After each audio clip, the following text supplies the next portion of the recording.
ආයුබෝවන් ළමයි. අද අපි සාමාන්‍ය පෙළට වැදගත් වෙන කෙටි ප්‍රශ්න කීපයක් සාකච්ඡා කරමු. හරි. මෙන්න බලන්න ප්‍රශ්නය.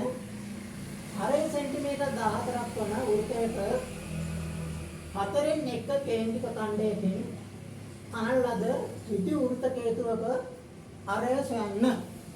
හරි. අරේ සෙන්ටිමීටර් 14ක් වන වෘත්තය. මෙන්න වෘත්තය. මෙන්න වෘත්තයේ කේන්ද්‍රය. වෘත්තයේ අරේ සෙන්ටිමීටර් 14. අරේ සෙන්ටිමීටර් 14. මේ වෘත්තයේ හතරෙන් එකට කේන්ද්‍රික ඛණ්ඩයකින් කේතුවක් ගන්නවා. එහෙනම් අපි මුලින්ම වෘත්තයේ හතරෙන් එකක් තෝරගෙන ඉමු. මෙන්න වෘත්තය හතරෙන් එකක්. මම වෘත්තය සමාන කොටස් හතරකට බෙදුවා. දැන් මෙතන කේන්ද්‍රික ඛණ්ඩ හතරක් තියෙනවා. මේ කේන්ද්‍රික ඛණ්ඩ හතරෙන් එක් කේන්ද්‍රික ඛණ්ඩයක්. හතරෙන් එකක් මම තෝරා ගන්නවා. මේ අඳුරු ඛණ්ඩ කේන්ද්‍රික ඛණ්ඩේ මම තෝරා ගන්නවා. කල එම කේන්ද්‍රික ඛණ්ඩේ මම කේතුවක් ගන්නවා. මෙන්න කේතුව. දැන් ඔයගොල්ලෝ දන්නවා කේන්ද්‍රික ඛණ්ඩයට කේන්ද්‍රික කෝණයක් තියෙනවා, අරයක් තියෙනවා, ඡාප දිගක් තියෙනවා. අපි මුලින්ම කේන්ද්‍රික කෝණය සොයාගමු. මේ කේන්ද්‍රික ඛණ්ඩයේ කේන්ද්‍රික කෝණය සොයාගමු. ඔයගොල්ලෝ දන්නවා ලක්ෂ්‍ය පටා පීටි කෝණයන්ගේ අයිතිය අංශක 360යි. එහෙනම් 360 හතරට බෙදීමෙන් අපිට පුළුවන් මේ කේන්ද්‍රික කෝණය සොයාගන්න. 360 හතරට බෙදීමෙන් ලැබෙන අගය අංශක 90යි. එහෙමනම් කේන්ද්‍රික ඛණ්ඩයේ කෝණය අංශක 90යි. ඊළඟට බලමු කේන්ද්‍රික ඛණ්ඩයේ අරය සොයාගන්න. කේන්ද්‍රික ඛණ්ඩයේ අරය සමානයි කේන්ද්‍රික ඛණ්ඩය මගින් සාදවනු ලබන වෘත්තයේ අරයට. එනවා කේන්ද්‍රික ඛණ්ඩයේ අරය සෙන්ටිමීටර් 14යි. ඊළඟට කේන්ද්‍රික ඛණ්ඩයට ඡාප කොටසක් තියෙනවා. ඡාප දිගක් තියෙනවා. ඒතකොට ඒකේ මේ කේන්ද්‍රික ඛණ්ඩයේ ඡාප දිග එන්නේ මෙන්න මේ AB දිග. ඡාප දිග AB දිගයි. එතකොට මේ කේන්ද්‍රික ඛණ්ඩය උපයෝගී කරගෙන මෙන්න මේ කේතුව තනනවා. කේතුව තනීමේදී කේන්ද්‍රික ඛණ්ඩයේ එක් අරයක් අනිත් අරය මත ස්පර්ශ කරනවා. එක් අරයක් අනිත් අරය මත ස්පර්ශ කිරීමේදී මේ කේන්ද්‍රික ඛණ්ඩය අයිස්ක්‍රීම් කෝණයක ස්වරූපය ගන්නවා. එහෙනම් මේ ස්වරූපයක් ගන්නවා. එහෙම නැත්නම් කේතුවක ස්වරූපයක් ගන්නවා. දැන් මෙතනදී මෙන්න මේ AB ඡාප දිග මෙන්න මේ වලල්ලේ දිගට සමාන වෙනවා. AB ඡාප දිග මේ වලල්ලේ දිගට සමාන වෙනවා. එහෙම නැත්නම් මේ වලල්ලේ පරිධියට සමාන වෙනවා. ඒතර වලල්ලේ කේන්ද්‍රය සිට මෙන්න මේ දුර වලල්ලේ කේන්ද්‍රය සිට අඳින ලද මෙන්න මේ දුර R කේතුවේ අරයයි. කේතුවේ අරයයි. හරි. එතකොට කේන්ද්‍රික ඛණ්ඩයේ අරය මේ ඍජු වෘත්ත කේතුවේ ඇල උසට සමාන වෙනවා. කේන්ද්‍රික ඛණ්ඩයේ අරය ඍජු උස ඇල උසට සමානයි. ඒ වගේම කේන්ද්‍රික ඛණ්ඩයේ මෙන්න මේ ඡාප දිග ඍජු වෘත්ත කේතුවේ පතුල සාදන්නා වූ මෙන්න මේ වලල්ලේ පරිධියට සමාන වෙනවා. එහෙම නැත්නම් පතුලේ පරිධියට සමාන වෙනවා. මෙතනදී කේන්ද්‍රික ඛණ්ඩයේ ඡාප දිග වෘත්ත කේතුවේ පතුලේ පරිධියට සමාන කිරීමෙන් අපි R සඳහා අගයක් ලබා ගන්නවා. දැන් බලන්න මම මේ කේන්ද්‍රික ඛණ්ඩය මෙන්න මේ ආකාරයට සැලකුවොත් කේන්ද්‍රික ඛණ්ඩය මේ ආකාරයට සැලකුවොත් මෙන්න එක අරයක් මෙන්න අනිත් අරය මෙන්න ඡාප දිග. දැන් මෙතන මේ අරය මත ස්පර්ශ කිරීමේ කේතුව ගන්නවා. ඔන්නෝම අරයන් දෙක ස්පර්ශ කරනවා. ස්පර්ශ කිරීමත් සමගම මෙන්න මේ ඡාප දිග වෘත්තාකාර ස්වරූපයක් ගන්නවා. මෙන්න මේ වෘත්තාකාර ස්වරූපයක් ගන්නවා. එතකොට මෙන්න මේ දිග මෙන්න මේ කේන්ද්‍රික ඛණ්ඩයේ අරයට සමානයි. කේන්ද්‍රික ඛණ්ඩයේ අරය මේ ඇල උසට සමානයි. ඇල උසට සමානයි. ඒකට ඡාප දිග මෙන්න මේ වෘත්තාකාර වලල්ලේ පරිධියට සමානයි. හරි. එමනම් අපි දැන් ගණනය කිරීම කරමු. ගණනය කිරීමේදී අපි යොදා ගන්න සම්බන්ධය මෙන්න මේකයි. කේන්ද්‍රීය ඛණ්ඩයේ ඡාප දිග වෘත්තාකාර වලල්ලේ එතන වෘත්තාකාර පතුලේ පරිධියට සමාන කිරීම. අපි මුලින් සටහන් කරමු. කේන්ද්‍රික ඛණ්ඩයේ ඡාප දිග කේන්ද්‍රික ඛණ්ඩයේ ඡාප දිග සමානයි හේතුවේ පරිධිය. හේතුවේ පරිධිය. හරි. දැන් කේන්ද්‍රික ඛණ්ඩයේ ඡාප දිග සාගමු. කේන්ද්‍රික ඛණ්ඩයේ ඡාප දිග සොයන සූත්‍රය ඔයගොල්ලෝ දන්නවනේ.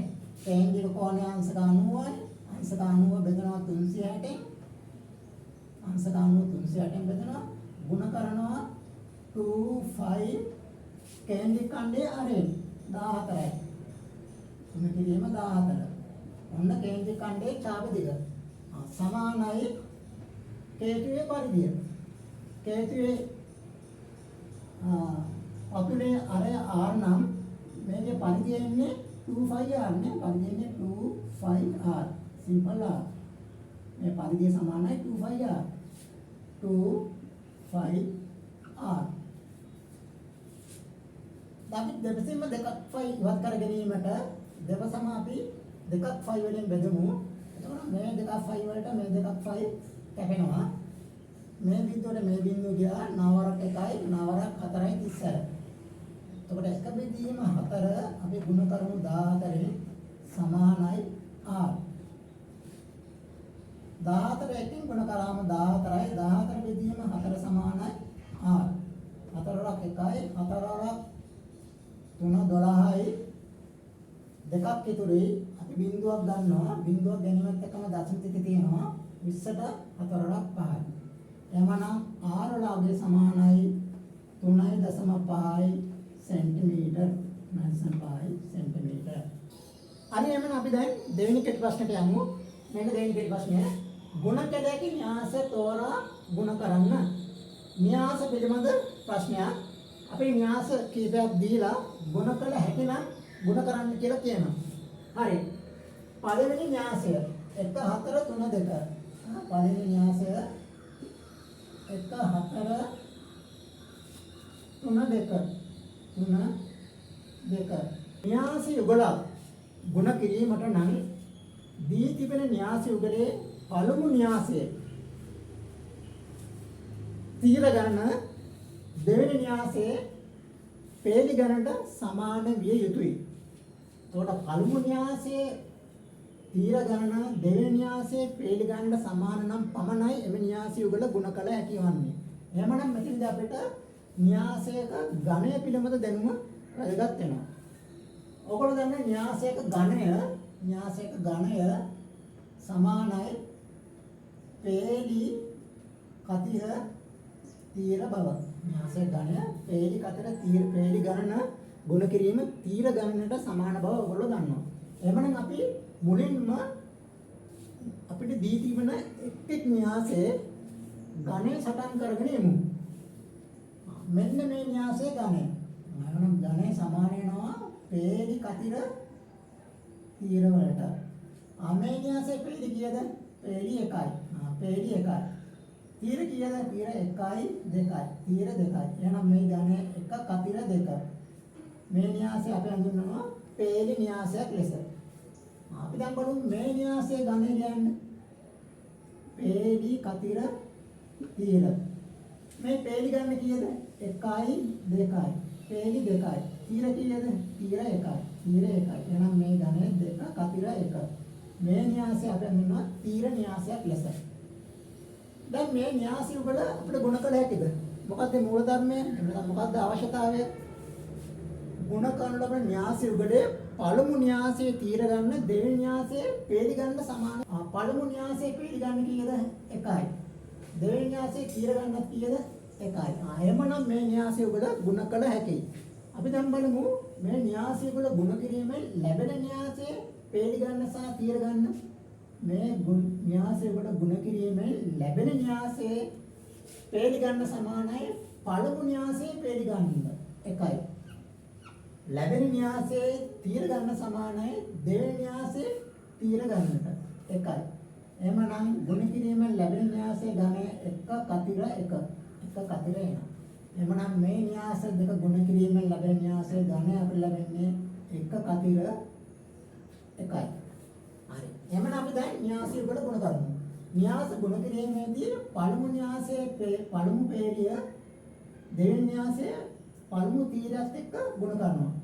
පළමු පේලිය පළමු තීරය. දැන් මෙතන ආයෙ පේන්නේ නැහැ. තවත් තාපේලියක් තිබ්බනම් දෙවෙනි පේලිය දෙවෙනි තීරයත් එක්ක ගුණ කරනවා. ඒක කියන්නේ මෙතන එක පේලියයි එක තීරයයි.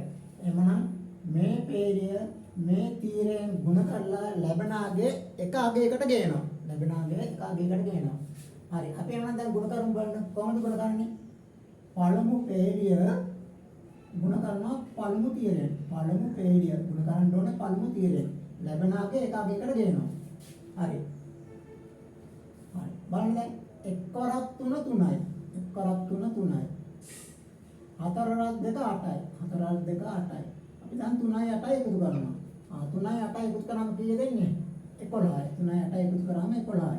එහෙමනම් මේ අගයන් දෙකෙන් අපි තනි අගය දාන්න. දෙක එකතු කරලා තනි අගයකට ගේනවා. 8යි 3යි 11යි. 8යි 3යි 11යි. එහෙමනම් මේ න්‍යාස යුගල ගුණ කිරීමෙන් ලැබෙන න්‍යාසයේ අගය 11යි. ලැබෙන න්‍යාසයේ අගය 11යි. දැන් බලමු මේ පේලි ගන්න කීයද? මේ තීර ගන්න කීයද කියලා. මේ න්‍යාසයේ පේලි ගන්න 1යි. පේලි ගන්න 1යි. තීර ගන්න කීයද? තීර ගන්නත් 1යි. පේලි ගන්නත් 1යි. තීර ගන්නත් 1යි. හරි. එතකොට ඔයගොල්ලන්ට මෙතනදී අනිවාර්යයෙන් මෙතේ තියාගන්න ඕනේ න්‍යාස වල ගුණ කිරීමේදී පළමු න්‍යාසයේ තීර ගන්න දෙවෙනි න්‍යාසයේ පේලි ගන්නට සමාන විය යුතු බව. හරි. දැන් අපි යමු දෙවෙනි ගැටලුවට. දෙවෙනි ගැටලුව 2 3 5 1. 2 3 5 1. දෙවෙනි ගැටලුව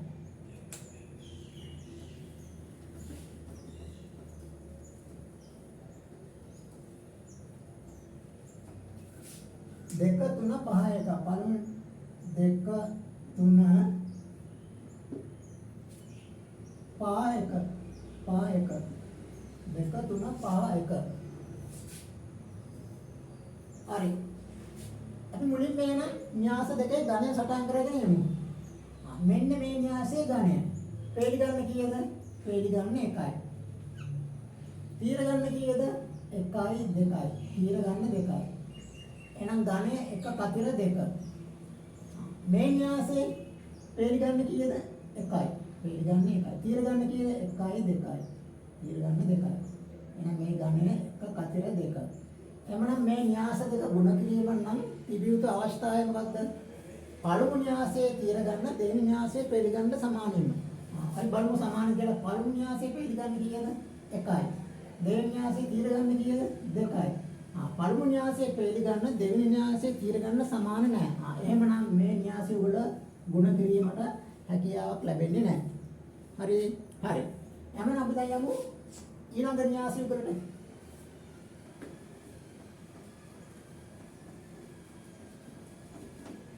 ඊළඟ න්‍යාසය වල 1.23 1.23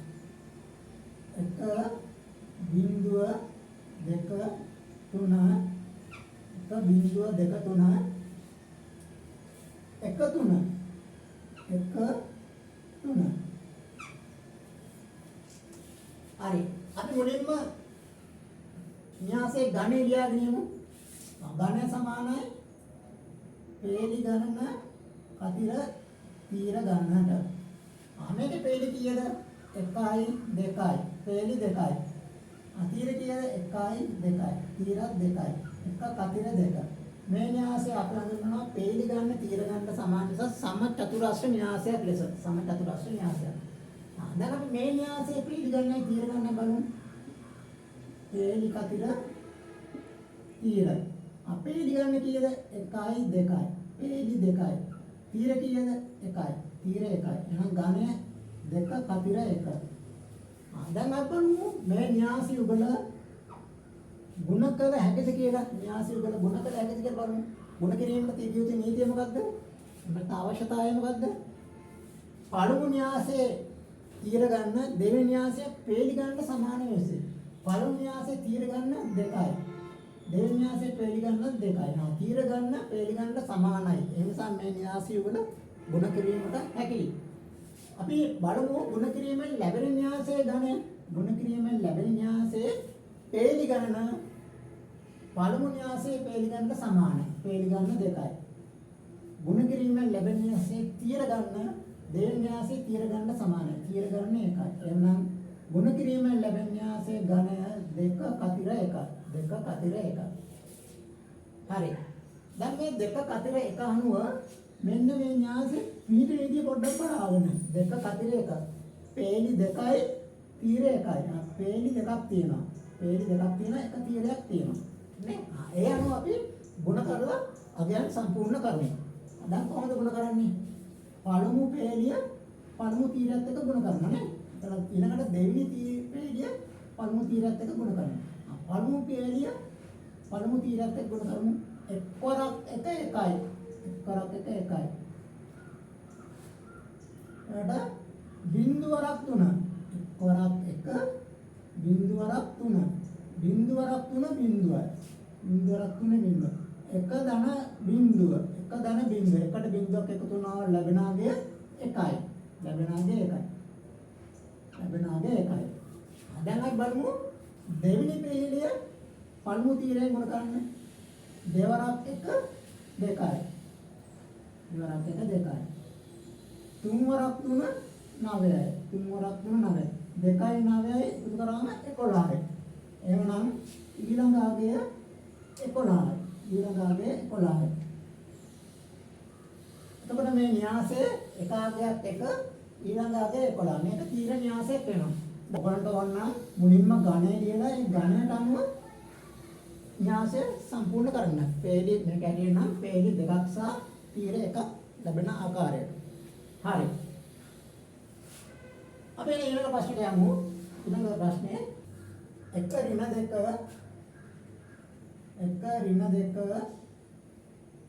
3 බිංදුව 3 බිංදුව ඍණ 1 5 ඍණ 1 5 2 ඍණ 4 2 ඍණ 4 අපි දැන් බලමු මේ න්‍යාසය වල ගුණ කිරීමට හැකිද කියලා ගුණ කිරීමට හැකිද බලමු. මුලින්ම අපි මොකද කරන්නේ? ගණය ලියා ගන්නවා. ගණය සමානයි පේලි කතිර තීර. මේක පේලි ගන්න කියලා 1යි 2යි. පේලි 2යි තීර ගන්නත් 1යි 2යි. තීර ගන්නත් 2යි 2 කතිර 2 සමචතුරාර්ය න්‍යාසයක්. මේකේ පේලි සහ තීර. පේලි කතිර තීර නේ මේ වගේම නේ පේලි 2යි තීරත් 2යි. තීර 2යි. 2 කතිර 2 සමචතුරාර්ය න්‍යාස දෙකක්. සමචතුරාර්ය න්‍යාස දෙකක් ගුණ කරන්න යන්නේ. හරි. එhmenan අපි දැන් දන්නම් මේ න්‍යාසය ගුණ කරන්න හැකිද නැහැකිද කියලා. නම් පත් තියෙන සම්බන්ධතාවය පළමු න්‍යාසයේ තීර ගන්න දෙවෙනි න්‍යාසයේ පේලි ගන්න සමාන වෙන්න ඕනේ. පළමු න්‍යාසයේ තීර ගන්න 2යි දෙවෙනි න්‍යාසයේ පේලි ගන්න 2යි. එhmenan මේ න්‍යාසය වල ගුණ කළ හැකියි. ගුණ කළ හැකි නිසා අපි මේ න්‍යාසය වලේ ලැබෙන න්‍යාසය ගුණ කිරීමෙන් ලැබෙන න්‍යාසයේ ගණය ලියාගෙන බලන්න. ලැබෙන න්‍යාසයේ පේලි ගණන පළමු න්‍යාසයේ පේලි ගන්න සමානයි 2යි. ගුණ කිරීමෙන් ලැබෙන න්‍යාසයේ තීර ගන්න දෙවෙනි න්‍යාසයේ තීර ගන්න සමානයි 2යි. එහෙනම් ඒ ගණය 2 කතිර 2. මෙන්න මේ ගණයට අනුකූලව ඔයගොල්ලෝ න්‍යාසයේ ස්ථන් තියාගන්න. 1යි 2යි 3යි 4යි. දැන් මෙහෙම ආවම මේකේ පේලි 2යි තීර 2යි නේ. දැන් මේවා පුරවන්න. දැන් ඔය මෙන්න මේ ස්ථන් දැන් පුරවන්න. හරි. අයි බලමු පුරවන්න. දැන් කොහොමද ගුණ කරන්නේ? පළමු පේලිය පළමු තීරෙන්නේ. පළමු පේලිය ගුණ කරනවා පළමු තීරයෙන්. ඒකලා අපි තනිය අගයකට ගේනවා. ගුණ කරමු. එක්වරක් ඍණ 1 ඍණ 1යි. එක්වරක් ඍණ 1 ඍණ 1යි. ඍණ දෙවරක් 2 දෙවරක් 2 4යි. ධනයි ඍණයි ඍණ 4යි. ඍණ 4යි. අපි දැන් මේ දෙක එකතු කරනවා. ඍණ 1ට එකතු කරනවා ඍණ 4ක්. එතකොට 4යි 1යි 5යි ඍණ සංඛ්‍යාවකින් එකතු කිරීමෙන් ලැබෙන පිළිතුරක් ඍණ 4 1යි 5යි ලැබෙන අගය ඍණ 5යි. එහෙමනම් මෙතනට ලැබෙන්න ඕන අගය ඍණ 5යි. ඔන්න පළවෙනි තිත හරි. ඍණ 5යි. පළවෙනි තිත ඍණ 5යි. හරි. දැන් අපි මෙන්න මේ තිත සම්පූර්ණ කරගමු. පළමු පේළිය දෙවෙනි තීරයෙන් ගුණ කරනවා. 1 වරක් 5 5යි. 1 වරක් 5 5යි. ඍණ 2 ඍණ 4ෙන් ගුණ කරනවා. 4 වරක් 2 8යි. ඍණ සංඛ්‍යාව සම ගුණ කිරීමෙන් ලැබෙන පිළිතුර ධන 8යි. 5 8 ධන 8නේ 5 ධන 8. 7යි 5යි 12යි 12 1යි 13යි. එහෙනම් මෙතෙන්ට එන්න ඕන අගය 13යි. 13යි. අපි මෙතෙන්ට එන්න ඕන අගය සොයමු. මෙන්න මේ පේළිය මේ තීරයෙන් ගුණ කරනවා. 3 වරක් 1 3යි 3යි හැබැයි ධනයි ඍණයි ඍණ. ඊළඟට බිංදුවරක් 2 බිංදුවයි. බිංදුවරක් 2. ඍණ 3ට බිංදුවක් එකතු කරනවා. ලැබෙන පිළිතුර ඍණ 3යි. එමනම් මෙතෙන්ට එන්න ඕන අගය ඍණ 3යි. ඍණ 3යි. අපි මෙයාගේ සම්පූර්ණ කරමු. මෙන්න මේ පේළිය මේ තීරයෙන් ගුණ කරනවා. 3 වරක් 5 15යි. බිංදුවරක් ඍණ 4 බිංදුවයි. 15 ධන බිංදුව. 15ට බිංදුවක් එකතු කරන විට ලැබෙන අගය 15යි. ඒ අනුව මෙතනට ලැබෙන අගය 15යි. මේ ගණයට අනුකූලව අපි අගයන් සම්පූර්ණ කරා. හරි. අපි යනවා තුන්වෙනි කෙටි ප්‍රශ්නයට යමු. බහුවෂ්ට ආශ්‍රිත ප්‍රශ්නය. මෙන්න ප්‍රශ්නය. දී තිබෙන සවිධි බහුවෂ්ටයේ පාද ගණන සොයන්න. බහුවෂ්ටයේ අභ්‍යන්තර කෝණය අංශක 160යි. ඔයගොල්ලෝ දන්නවා බහුවෂ්ට ගැන. පාද කීපයකින් සමන්විත සංවෘත තල රූප අපි බහුවෂ්ට වශයෙන් හඳුනා ගන්නවා. පාද 3කින් යුක්ත බහුවෂ්ට ත්‍රිකෝණය නේද? පාද 4කින් යුක්ත බහුවෂ්ට චතුරාශ්‍රය. පාද 5කින් යුක්ත බහුවෂ්ට පංචාශ්‍රය. පාද 6ක් නම් ෂඩාශ්‍රය. පාද 7ක් නම් සප්තාශ්‍රය. ඔය ආකාරයට අපිට බහුවෂ්ට හමු වෙනවා. හරි. ඒතර බහුවෂ්ට සම්බන්ධ ගැටළු විශ්ලේෂණයේදී අපිට ප්‍රයෝජනවත් කරන කරුණු කිහිපයක්. එක ඕනෑම බහුවෂ්ටයක බාහිර කෝණවල ආයිත්‍ය අංශක 360යි. චතුරාශ්‍රයක උනත්, ත්‍රිකෝණයක උනත්, පංචාශ්‍රයක උනත්, ෂඩාශ්‍රයක උනත් බාහිර කෝණවල ආයිත්‍ය අංශක 360යි. නමුත් අභ්‍යන්තර කෝණවල ආයිත්‍ය බහුවෂ්ටයෙන් බහුවෂ්ටයට වෙනස් වෙනවා. මම පැහැදිලි කිරීමක් වශයෙන් මම මෙතෙන්දී යොදාගත්ත සවිධි බහුවෂ්ටය. කියන පාද දිගින් සමාන බහුවෂ්ටය. දැන් බලන්න පාද දිගින් සමාන බහුවෂ්ටය ත්‍රිකෝණය. පාද දිගින් සමාන අපි මේක හඳුන්වනවා සමපාද ත්‍රිකෝණයක් කියලා. දැන් අපි බලමු මේ සමපාද ත්‍රිකෝණයේ බාහිර කෝණවල ආයිත්‍ය. අපි දන්නවා සමපාද ත්‍රිකෝණයක අභ්‍යන්තර කෝණයකගේ අංශක 60යි. එහෙනම් අපි බලමු බාහිර කෝණයකගේ මේ පාදේ මෙහාට දික් කිරීමෙන් අපිට ලැබෙන බාහිර කෝණයක් නේ. ඒක සරල රේඛාවක්. සරල රේඛාව මත පිහිටි කෝණවල ආයිත්‍ය අංශක 180යි. එහෙනම් මේ කෝණය 60යි නම් මේ කෝණය අපිට ලැබෙන්නේ 120යි. මෙතනත් එමයයි බාහිර කෝණය ගන්නේ 120යි. මෙතනත් එමයයි බාහිර කෝණය ගන්නේ 120යි. දැන් 120 තුනෙන් ගුණ කරන්න. 120 ගුණ කරන්න තුනෙන් 3 වරක් 0යි 3 වරක් 2යි 3 වරක් 1යි 360යි. එතකොට මෙන්න මේ සම්පාද ත්‍රිකෝණයේ බාහිර කෝණවල ආයිත්‍ය අංශක 360යි. නමුත් අපි දන්නවා අභ්‍යන්තර කෝණවල ආයිත්‍ය 60යි 60යි 60යි එකතු වුණාම 180යි. මෙන්න අභ්‍යන්තර කෝණවල ආයිත්‍ය. දැන් අපි බලමු මේ සමචතුරස්‍රය. මේක සවිධි බහුවෂ්ටයක් නේ. පාද දිගින් සමානයි. අපි දන්නවා සමචතුරස්‍රයක අභ්‍යන්තර කෝණයට අගය අංශක 90යි. එhmenan මේ බාහිර කෝණයගේ කී දෙන්නේ 90යි. සරල රේඛාව මත පිහිටි බද්ධ කෝණවල ආයිත්‍ය අංශක 180ක් නිසා 90යි. නම් මේ බාහිර කෝණයගේ අංශක 90යි. මේ බාහිර කෝණයගේ අංශක 90යි. මේ බාහිර කෝණයගේ අංශක 90යි.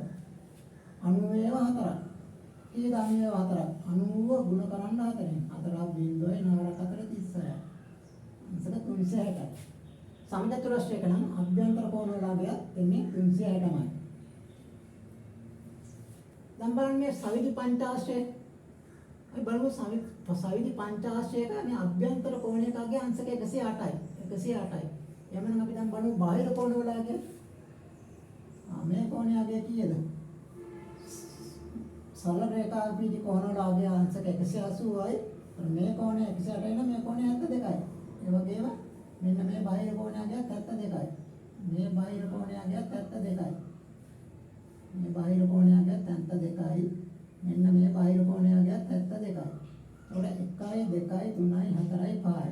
72 ඒවා පහක් බලන්න කීයද කියලා. 5 2 10යි මෙන්න එකක් විතරයි 5 1 35යි 36යි 360යි. එතකොට දැන් බලන්න පංචාශ්‍රයත් බාහිර කෝණවලගේ 360යි. අභ්‍යන්තර කෝණවලගේ 108 ඒවා පහ. සවිති පංචාශ්‍රයක අභ්‍යන්තර කෝණයකගේ අංශක 108යි. අපි 108 පහෙන් ගුණ කරමු. 108 ගුණ කරමු පහෙන්. 5 1 40 බිංදුව 4 5 4යි 4යි 5 1 5යි. එතකොට සවිති පංචාශ්‍රයක අභ්‍යන්තර කෝණවලගේ 540යි. අභ්‍යන්තර කෝණවලගේ ඉන්නේ 540යි. හරිද? දැන් බලන්න මේ සම්බන්ධය.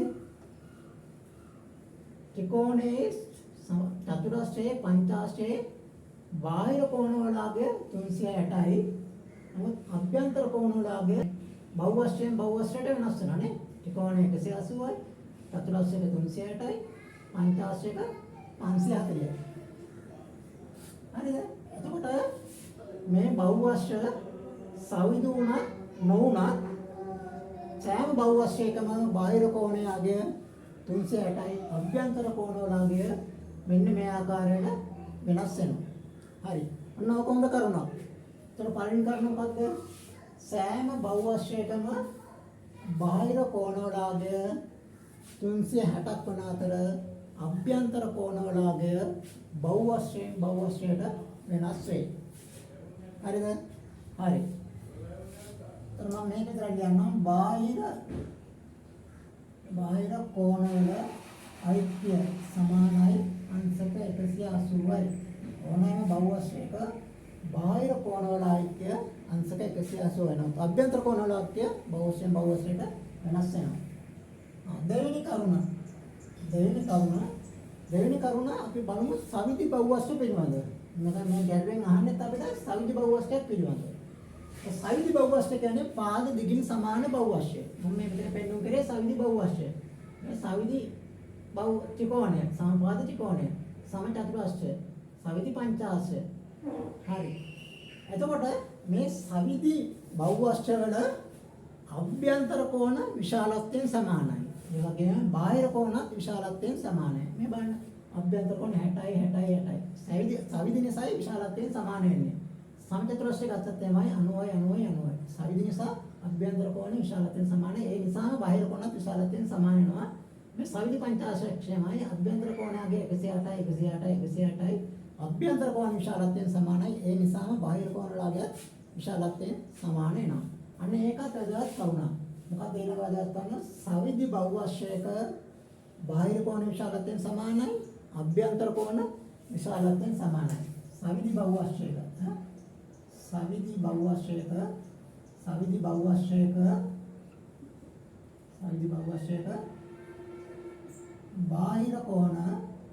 බාහිර කෝණ විශාලත්වයෙන් සමානයි. වගේම අභ්‍යන්තර කෝණ විශාලත්වයෙන් සමානයි. සවිදි බහුවස්ත්‍රයක බාහිර කෝණ විශාලත්වයෙන් සමානයි. ඒ වගේම අභ්‍යන්තර කෝණ විශාලත්වයෙන් සමානයි. දෙවෙනි කරුණ. සවිදි බහුවස්ත්‍රයක බාහිර කෝණ විශාලත්වයෙන් සමාන වන අතර අභ්‍යන්තර කෝණද විශාලත්වයෙන් සමාන වෙනවා. බාහිර කෝණ සමාන නම් අභ්‍යන්තර කෝණ සමාන වෙනවාමයි. හරි. තුන්වෙනි කරුණ ඕනෑම බහුවස්ත්‍රයක පාද ගණන කෝණ ගණන සමානයි. දැන් බලන්න මේක පාද ත්‍රිකෝණයේ පාද කීයද? 1යි 2යි 3යි. අභ්‍යන්තර කෝණ කීයද? 1යි 2යි 3යි. බාහිර කෝණ කීයද? 1යි 2යි 3යි. මේ චතුරස්‍රයත් එහෙමයි පංචාශ්‍රයත් එහෙමයි. ඕනෑම බහුවස්ත්‍රයක පාද ගණන අභ්‍යන්තර කෝණ ගණන සමානයි. එහෙම නැත්නම් බාහිර කෝණ ගණනට සමානයි. ඔන්න ඔය කරුණත් අපිට වැදගත් වෙනවා.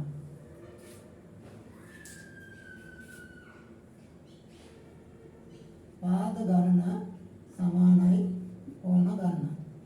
පාද ගණන සමානයි කෝණ ගණන. එතකොට කෝණ කියන්නේ අභ්‍යන්තර කෝණ එහෙම නැත්නම් බාහිර කෝණ. කෝණ දෙක එකතුවට සමාන වෙන්නේ නැහැ. එක්ක බාහිර කෝණ එහෙම නැත්නම් අභ්‍යන්තර කෝණ.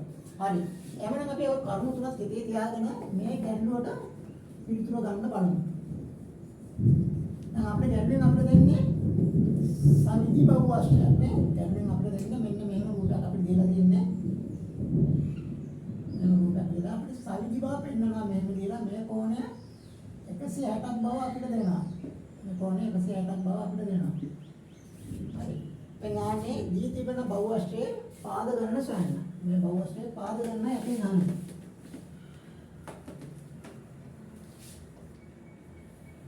හරි. අපි දන්නවා දැන් කරුණ ඕනෑම බහුවශ්‍රයක සාධු වුණා නොවුණා ඕනෑම බහුවශ්‍රයක බාහිර කෝණ වල අයික්‍ය අංශක 360යි. එhmenan අපි මෙන්න මේ බහුවශ්‍රයේ බාහිර කෝණය අගය හොයාගමු. බාහිර කෝණය අගය. අභ්‍යන්තර කෝණය අංශක 160යි. එහෙනම් බාහිර කෝණය අගය කීයද? සරල රේඛාවක්. සරල රේඛාවක් මත කිංචි බද්ධ කෝණ වල අයික්‍ය අංශක 180යි. එහෙනම් මෙන්න මේ කෝණය බාහිර කෝණය අගය අංශක 20යි. බාහිර කෝණය අගය අපි හොයාගත්තා. එහෙනම් මේ කෝණය අගයත් ඉන්නෝනේ අංශක 20යි. මේ බාහිර කෝණ වල අගය අංශක 20යි. හරි. අපි දැන් බලමු මේ බහුවශ්‍රයේ ඇති බාහිර කෝණ ගණන බලමු. බාහිර කෝණ ගණන බලමු. බහුවශ්‍රයේ තිබෙන බාහිර කෝණ ගණන. බාහිර කෝණ ගණන. බාහිර කෝණ ගණන. අංශක 20කින් නිරූපණය වෙන එක කෝණයක්. අංශක 20කින් නිරූපණය වෙන එක කෝණයක්. අපි දන්නා නම් බාහිර කෝණ සියල්ලකම ආද්‍ය අංක 360යි. එහෙනම් අපි බලමු අංශක 360කින් නිරූපණය වෙන කෝණ ගණන. අංශක 20කින් එක කෝණ නිරූපණය වෙනවා. අංශක 360කින් කෝණ කීයක් නිරූපණය වෙනවද? මේ අපි දැන් සුළු ගන්න. බිඳුවට බිඳුව කියලා දෙවරක් 1යි දෙවරක් 1යි ඉතිරි 1යි 16 දෙවරක් 8යි 18 එකකින් ගුණ කරාම 18යි. අන්න අපිට ආවා බාහිර කෝණ ගණන ආවා.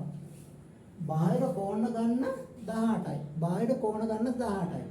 අපිට තවත් ලක්ෂණයක් අපි ගන්නවා ඕනෑම බහුවශ්‍රයක බාහිර කෝණ ගන්න ඒ පාද ගන්නට සමානයි. එන්න අභ්‍යන්තර කෝණ ගන්න ඒ පාද ගන්නට සමානයි. අපි මෙතනදී හොයාගත්ත බාහිර කෝණ ගන්න. එහෙනම් අපි දැන් පුළුවන් පාද ගන්න හොයාගන්න නේ. එම නිසා පාද ගණන සමානයි 18යි.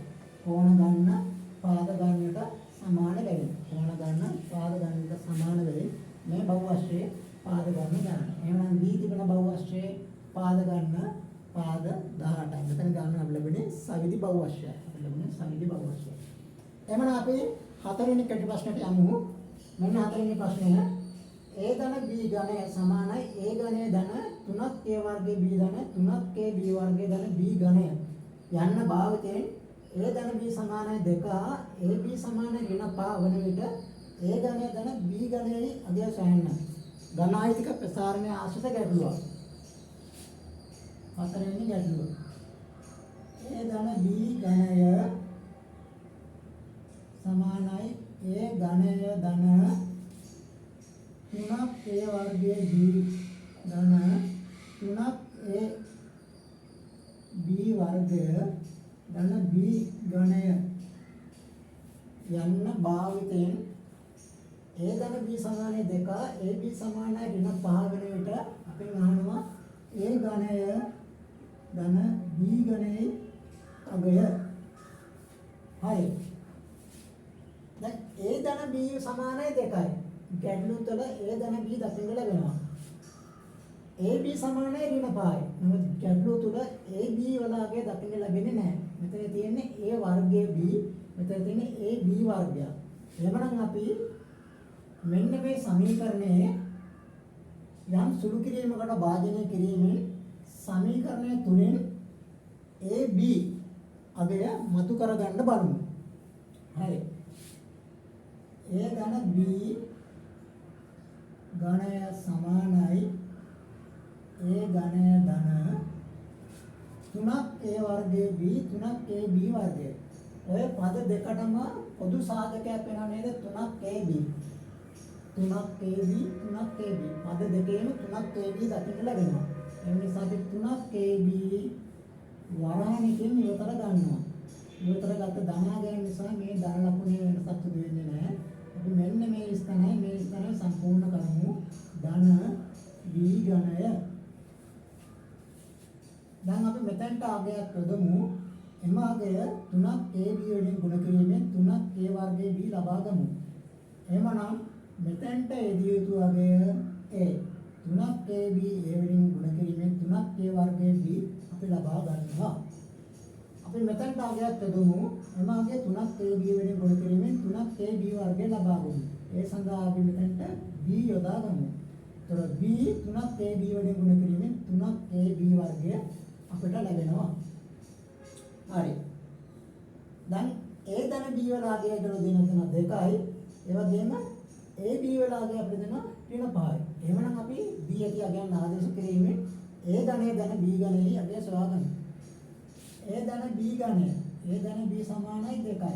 2 ඝනය සමානයි A ඝනය ධන 3 ගුණ කිරීම AB. AB සමානයි ඍණ 5යි. ඍණ 5 ගුණ කිරීම A ධන B. A ධන B සමානයි 2යි.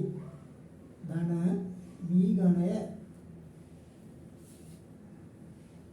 දෙකේ තුන්වෙනි බලය. 2 ගුණ කිරීම 2 ගුණ කිරීම 2. දෙවරක් 2 අතර අතරක් 2 8යි. 8 සමානයි A වල තුන්වෙනි බලය ධන 3 වරක් 15යි. ධනයි ඍණයි ඍණ 15යි. ගුණ කිරීම 2 ධන B ඝනය. 8 සමානයි A ඝනය ධන 15 වරක් 2 30යි. ඍණයි ධනයි ඍණ 30යි. ධන B ඝනය. 8 සමානයි A ඝනය. ධනයි ඍණයි ගුණ වෙනවානේ. ධනයි ඍණයි ගුණ වීමෙන් අපිට ලැබෙන පිළිතුර ඍණ 30යි. ධන B ඝනය. ධන B ඝනය. හරි.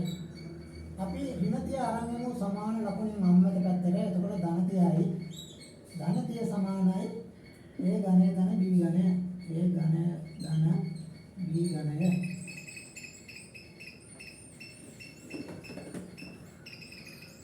38යි 38යි. 38 සමානයි A ඝනය ධන B ඝනය. පිළිතුර. හරි. එමනම් අද අපි සාකච්ඡා කරේ සාමාන්‍ය පෙළහට බැඳී ඇති කෙටි ප්‍රශ්න කිහිපයක්. අපි තවත් දවසක මෙවැනි ප්‍රශ්න කිහිපයක් සාකච්ඡා කරමු. ඔයගොල්ලෝ හැමෝටම ආයුබෝවන්.